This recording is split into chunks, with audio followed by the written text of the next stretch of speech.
सो तो भाई class 12th वालों, आपके अर्धवार्षिक का आज था पहला पेपर और आई होप भौतिक शास्त्र का आपका पेपर काफी बढ़िया गया होगा। अभी जब मैं वीडियो बना रहा हूं अभी ही मुझे आपके पेपर मिले एंड आज के इस वीडियो में अपन बात करने वाले हैं आपके भौतिक शास्त्र के पेपर के आंसर्स के बारे में। तो आपको फटाफट से क्या करना है कि मैं आपको आंसर्स बता रहा हूं, आपको आपके आंसर्स मैच करवा लेने कि आपने क्या सही किया है क्या सही नहीं किया है। तो पूरे मैं आपको सॉल्यूशन देने वाला हूं इस वीडियो में। भाई अगर आप देख के आए हो तो आप भाई इस वीडियो को एंड तक जरूर देखना और साथ में पीडीएफ कैसे डाउनलोड करना है क्या प्रोसेस है मैं आपको वीडियो में आगे बताते रहूंगा। आप वैसे अभी इसमें मिलाते रहो कि आपने क्या गलत किया क्या सही किया, ठीक है। तो मैंने यहाँ पे आपके पूरे आंसर्स जो है तैयार कर लिए हैं और बहुत कम समय में भाई हमें लग रहा है कि सबसे पहले हमने आपको आंसर दे रहे हैं पूरे के पूरा। 5:11 में मैं वीडियो शूट कर रहा हूं और 5:30 तक आई थिंक आपके तक पहुंच जाएगा, ठीक है। सेट बी का हमारे पास में क्वेश्चन आया था, आपका सेट ए हो सकता है, आपको बस क्वेश्चन ऊपर नीचे दी गए, बाकी सब सेम था। तो क्या है आपका क्वेश्चन नंबर पहला आपका सही विकल्प का चयन कीजिए। क्वेश्चन नंबर पहले का आपका पहला था, यदि कोई तरंग विरल माध्यम से सघन माध्यम में अपरिवर्तित होती है तो निम्नलिखित में से कौन सी राशि का मान बढ़ जाएगा। तो इसमें जो आपका आंसर है ए वेग, ठीक है। मैं आपको क्वेश्चन ज्यादा नहीं पढ़ूंगा, आपको आंसर बता देता हूं, आपको मैच कर लेना, बाकी आप स्क्रीनशॉट के माध्यम से भी इस चीज को मैच कर सकते हैं, ठीक है। क्वेश्चन दूसरा था आपका मतलब क्वेश्चन पहले का दूसरा था आपका 2 कूलाम आवेश देने से किसी चालक के विभव में 2 वोल्ट की वृद्धि होती है तो चालक की धारिता क्या होगी। तो यहां पे आपका होगा आंसर बी 2F, ठीक है। थर्ड है आपका विद्युत सेल स्तोत्र है, यहां 4 ऑप्शन थे, इसका आंसर आपका आ जाएगा बी विद्युत ऊर्जा। चौथा था आपका कि विद्युत चुंबकीय तरंगों की उत्पत्ति का कारण है, इसका जो आपका आंसर आ जाएगा वो आ जाएगा आपका आंसर बी विद्युत ऊर्जा। इसका भी वही सेम लिखा हुआ है, मतलब रिपीटेड हो गया है शायद वो। पांचवा है आपका कांच के किसी अवतल लेंस को जल में डुबाने पर क्या होता है, तो यहां पे इसका क्या है आंसर आ जाएगा बी, इसकी फोकस दूरी कम हो जाएगी। छठवा है आपका किसी विद्युत द्रव के केंद्र से दूरी पर विद्युत विभव अनुक्रमणिपति होता है, तो इसका जो आंसर है आपका ये आंसर ए आ जाएगा, आपको इसको कर लेना, ठीक है। क्वेश्चन नंबर सेकंड है आपका रिक्त स्थानों की पूर्ति कीजिए, फोटान का विराम द्रव्यमान डैश डैश होता है, तो इसका जो आपका आंसर आ जाएगा 0। सेकंड का आपका है अंधेरे में फोटोग्राफी के लिए डैश डैश तरंगों का उपयोग किया जाता है, तो उसका होगा अवरक्त और आंसर हो जाएगा। थर्ड का आपका है प्रत्यावर्ती धारा मापने के उपकरण धारा के डैश डैश प्रभाव पर आधारित होते हैं, तो इसका आपका आंसर आ जाएगा चुंबकीय, थर्ड का। और फोर्थ का आपका है प्रेरित विद्युत वाहक बल डैश डैश में परिवर्तन के कारण उत्पन्न होता है, तो चौथे का आपका आएगा चुंबकीय क्षेत्र। पांचवे का आपका आ जाएगा तरंग संचरण के दौरान समान काल में दोलन करते बिंदुओं को बिंदु पथ को डैश डैश कहते हैं, तो इसका आपका आ जाएगा पांचवे का तरंग प्रसार रेखा। और छठवे का आपका किसी चालक के भीतर स्थिर विद्युत क्षेत्र डैश डैश होता है, तो इसका हो जाएगा आपका 0। तो ये आपके आंसर से आप एक बार मैच कर लीजिएगा, ठीक है। स्क्रीनशॉट ले सकते हो, यहाँ पे कॉर्नर पे आपके आंसर दिए गए हैं। अपन आगे बढ़ते हैं, सही जोड़ी मिलाकर लिखिए, ये आपका क्वेश्चन थर्ड था। इसमें आपके सही जोड़ी का जो क्वेश्चंस दिए थे, अब मैं इनको पूरा नहीं पढ़ूंगा, आपको मैं सीधे सीधे आंसर की तरफ लेके चलता हूं। तो ये इसके जो है आंसर्स दिए गए हैं, आप मैच करा सकते हो। जो आपका था क्वेश्चन 1 मतलब इसका जो क्वेश्चन था कि शून्य सापेक्ष चुंबकशीलता होती है, तो इसका बी अपाय एच हो जाएगा।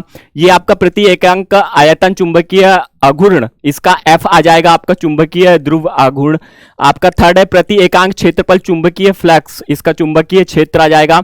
चौथा है आपका विद्युत धारा एक्स का क्षेत्रफल, तो इसका आ जाएगा ए चुंबकन एम। और वी का आपका चुंबकशीलता का आ जाएगा चुंबकीय ऊर्जा डी। और पांचवे का आपका आएगा चुंबकीय क्षेत्र के वर्ग में समानुपाती, तो इसका आ जाएगा पूर्ण प्रतिचुंबकत्व।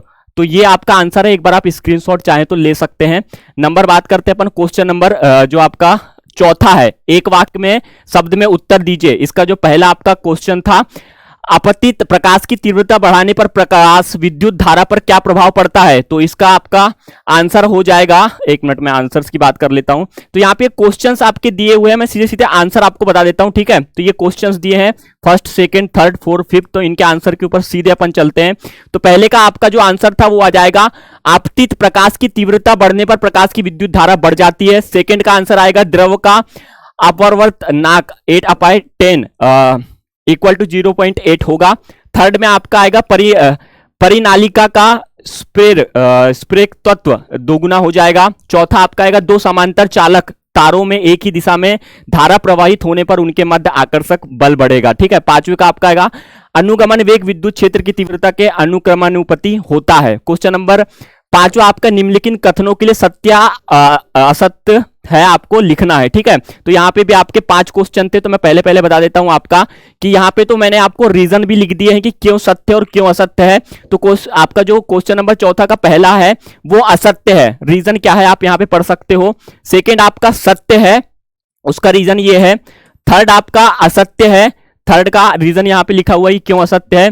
फोर्थ आपका सत्य है, फिफ्थ आपका सत्य है। तो ठीक है, ये सत्य असत्य आपके हो गए, तो इनमें से आप मैच कर लीजिएगा, बाकी आप स्क्रीनशॉट या वीडियो को पॉज करके भी आप लोग पढ़ सकते हैं। ठीक है, क्वेश्चन नंबर 6वां, पूर्ण आंतरिक परावर्तन किसे कहते हैं, इसके लिए आवश्यक के शर्त लिखिए। तो इसका ये आंसर दिया हुआ है, जब कोई प्रकाश किरण किसी सघन माध्यम से विरल माध्यम में प्रवेश करती है तो अपवर्तन के नियमानुसार अपवर्तन कोण सदैव आपतन कोण से कम होता है। यदि आपतन कोण का मान इतना अधिक हो जाए कि अपवर्तन कोण 90 सेल्सियस से अधिक हो जाए तो प्रकाश किरण अंतरफलक से पूर्णतः परावर्तित हो जाती है। इस घटना के पूर्ण आंतरिक परावर्तन कहते हैं। यह इसका आंसर है और इसके कुछ प्रकार दिए गए, इसकी शर्तें और नियम भी आप लोगों का दिया गया है, तो ये आप यहां पे देख सकते हैं, मैच कर लीजिएगा। यार बहुत समय हो जाएगा अगर मैं एक एक को बताने बैठा। तो ये अथवा का जो क्वेश्चन अगर किसी ने अथवा वाला किया है तो अथवा का ये है, व्यक्तिकरण किसे कहते हैं इसके लिए आवश्यक शर्तें लिखिए। तो इसके जो है ये आंसर आपके दिए गए हैं और इसके शर्तें एवं निम्नलिखित शर्तें और नियम है, तो ये आपका दिया हुआ है। क्वेश्चन नंबर 7 में आपका क्या दिया है, लॉरेंज बल के आधार पर चुंबकीय क्षेत्र बी के मात्रक को परिभाषित कीजिए। इसका आंसर आपके पास में ये दिया हुआ है। अब मैं एक एक से पढ़ने बैठूंगा, आप फटाफट से मैच कर लीजिएगा, आपके कहीं गलत है या सही है, और उसी का आंसर ये भी नीचे दिया हुआ है। तो इतना आप स्क्रीनशॉट ले सकते हैं चाहे तो कि किस टाइप से है। मैं थोड़ा साइड हो जाता हूं, ठीक है। फिर यहाँ पे अथवा का जो है आपका किसी पदार्थ की चुंबकीय प्रवृत्ति किसे कहते हैं, इसका मात्रक लिखिए। तो इसका जो आंसर है कुछ इस टाइप से है, आप यहां से पढ़ के मैच कर सकते हो और इसका स्क्रीनशॉट लेना चाहो तो आप ले सकते हो, ठीक है। साथ में यहां से भी आप स्क्रीनशॉट ले लीजिए। क्वेश्चन नंबर 8वां की तरफ हम बात करते हैं।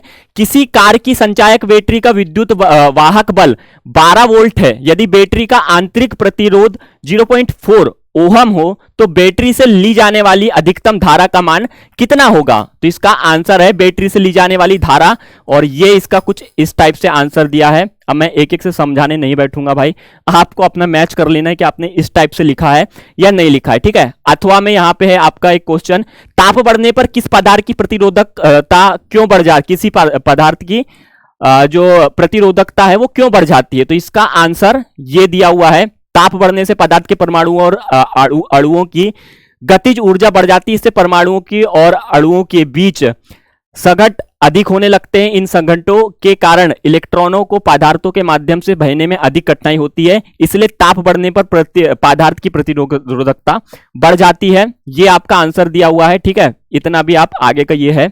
और क्वेश्चन नंबर 9 है, प्रत्यावर्ती धारा जनित्र का नामांकित चित्र बनाइए। तो ये आपका ये आंसर था कि ऐसा ऐसा आपको लिखना था और चित्र आपका कुछ इस प्रकार था, ठीक है। तो आपने अगर ये चित्र बनाया है तो भाई साहब करेक्ट है, आपका मार्क्स मिल जाएंगे, ठीक है। आगे बात पढ़ते हैं अपन, ये इसके कुछ आंसर्स दिए हुए हैं। अथवा का जो क्वेश्चन है वो अथवा का क्वेश्चन आपका था, प्रकत्व युक्त प्रत्यावर्ती परिपथ के लिए फेजर आरेख तथा वी तथा WT के माध्यम ग्राफ बनाइए। तो ये आपका कुछ इस तरीके से आंसर लिखना था, ठीक है। आपको ये ऐसा करना था और यहाँ पे आपका पहले इतना का आप स्क्रीनशॉट लेना चाहो तो आप इतना स्क्रीनशॉट ले सकते हो। फिर उसके बाद में आप यहाँ से इतना आपका आगे का था, ठीक है। क्वेश्चन नंबर 10 था आपका, विस्थापन धारा किसे कहते हैं, इसकी उपस्थिति का एक उदाहरण लिखिए। तो ये इसका आंसर अथवा का तो ये है, तो आप यहाँ पे लिख सकते हैं, ठीक है, अथवा का। तो ये कुछ इस तरीके से इसका आंसर है और उसके बाद में आगे इतना आप और स्क्रीनशॉट लेना चाहो तो ले सकते हो। क्वेश्चन नंबर 11, विद्युत आवेश के क्वांटीकरण का मूल कारण क्या है। तो इसका आंसर आपका ये दिया हुआ है। इतना आप स्क्रीनशॉट लेके देख सकते हो, मैच करवा सकते हो कि आपका करेक्ट है, सही है। और अगर वीडियो की क्वालिटी थोड़ी लो आ रही है तो आप लोग क्वालिटी को बढ़ा भी सकते हैं। अथवा में एक आपका क्वेश्चन दिया था, समविभव पृष्ठ की विशेषताएं लिखिए। तो उसका जो अच्छा इसका जो आप थोड़ा आंसर बच गया था, ये वाला आप ले लीजिए। इसका आंसर कुछ इस प्रकार से दिया है, इतना पॉइंट आप पढ़ सकते हैं इसमें क्या लिखा हुआ है, आपका मैच हो रहा है या नहीं हो रहा है, ठीक है। उसके बाद में ये थोड़ा एक लाइन है ऊपर, क्वेश्चन नंबर 12, इलेक्ट्रॉन उत्सर्जन किसे कहते हैं, ये कितने प्रकार से होता है। तो इसके जो प्रकार लिखने थे आपके, इलेक्ट्रॉन उत्सर्जन वह घटना है जिसमें किसी पदार्थ की सतह से इलेक्ट्रॉन बाहर निकलता है। इस इलेक्ट्रॉन उत्सर्जन मुख्य रूप से निम्नलिखित 3 प्रकार से होता है: तापयानिक उत्सर्जन, प्रकाश विद्युत प्रभाव और क्षेत्र उत्सर्जन। तो ये आपके इसका ये आंसर दिया हुआ है, ये आपको लिख लेना है। अथवा में एक क्वेश्चन था, देहली आवर्ती किसे कहते हैं, तो इसका ये आंसर था, ये आपको आंसर लिख लेना है। ठीक है, ये थोड़ा आंसर इसका बाकी था। क्वेश्चन नंबर 13, विद्युत चुंबकीय प्रेरण संबंधी लेंज का नियम लिखिए एवं समझाइए कि लेंज का नियम ऊर्जा संरक्षण नियम के अनुकूल है। इसका जो आंसर है आपका कुछ इस तरीके से ये आंसर आपका है, तो ये आंसर आपको मैच करवा लेना है। ठीक है, ये आपको इतना यहां तक के लिख लेना है। उसके बाद में कुछ ये था भाई, ये थोड़ा बड़ा क्वेश्चन है, लेंज के नियम और नियम के अनुकूल है, तो ये आपका इतना और आगे का स्क्रीनशॉट ले सकते हैं आप। अथवा दिया था आपका, विद्युत वितरण प्रणाली में दिष्ट धारा के स्थान पर प्रत्यावर्ती धारा क्यों प्रदाय की जाती है, इसका ये आंसर था, एक लाइन ऊपर दी है। बाकी ये कुछ इसके ऑप्शंस दिए हुए हैं, आपको सिलेक्ट कर लेना, इनमें से देख लेना, मिला लेना, स्क्रीनशॉट ले सकते हो आप चाहे तो।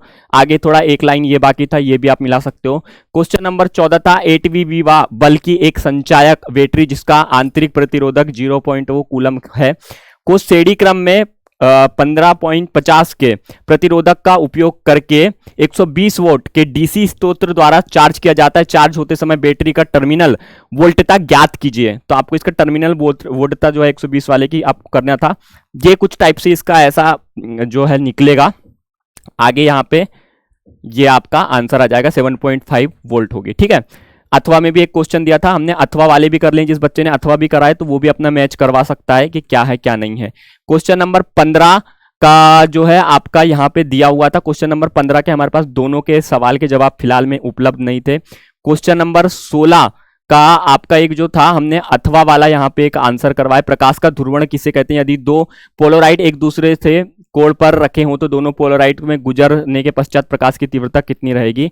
तो ये इसका ये कुछ आंसर था 16 का। हमने सिर्फ 15 का हमें शायद मिला नहीं होगा, तो हम लोगों ने नहीं किए थे। ठीक है, आगे फिर अगर यहाँ पे करें प्रकाश की तीव्रता, 17 नंबर का जो क्वेश्चन है आपका, 17, धारावाही वृत्ताकार पाश के अक्ष पर स्थिति किसी बिंदु पर चुंबकीय क्षेत्र की तीव्रता के लिए सूत्र ज्ञात कीजिए।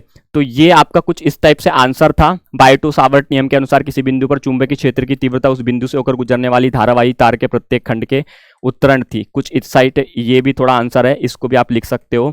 ठीक है, और यहाँ पे अथवा में भी आपका एक दिया था, एक समान चुंबकीय क्षेत्र में स्थित किस चुंबकीय विद्युत की स्थितिज ऊर्जा के लिए सूत्र स्थापित कीजिए। इस सूत्र के आधार पर द्विविध न्यूनतम स्थितिज ऊर्जा, अधिकतम स्थितिज ऊर्जा तथा शून्य स्थितिज ऊर्जा की स्थिति बताइए। तो ये इसका आंसर था। इतना आपको देख लेना है, मिला लेना है, मैच कर लेना है। उसके बाद में आगे भी कुछ ये लंबा क्वेश्चन था आपका, फाइनल जो आपके बड़े बड़े मार्क्स के क्वेश्चन थे, ये दिया था। क्वेश्चन नंबर 18, 19 और 20 का फिलहाल हमारे पास में अवेलेबल नहीं है, बाकी आपको टेलीग्राम ग्रुप में और व्हाट्सएप ग्रुप में हमारे मिल जाएंगे। इसकी पीडीएफ आपको हमारे टेलीग्राम व्हाट्सएप ग्रुप दोनों में देखने को मिल जाएगी, आप हमें ज्वाइन कर सकते हो, लिंक डिस्क्रिप्शन में। बाकी और भी सब्जेक्ट के ऐसे ही आप लोगों के पास में पूरे आंसर्स आपको दे दिए जाएंगे। तो चैनल पे नए हो तो सब्सक्राइब करके जरूर रख लीजिएगा। फिलहाल के सिर्फ इतना था भाई, थक गया बना बना के। चलो मिलते हैं अपने नेक्स्ट वीडियो में, लेकिन कोई बात नहीं। और भाई सब्सक्राइब जरूर कर लेना चैनल पे अगर नए हो तो। बाय।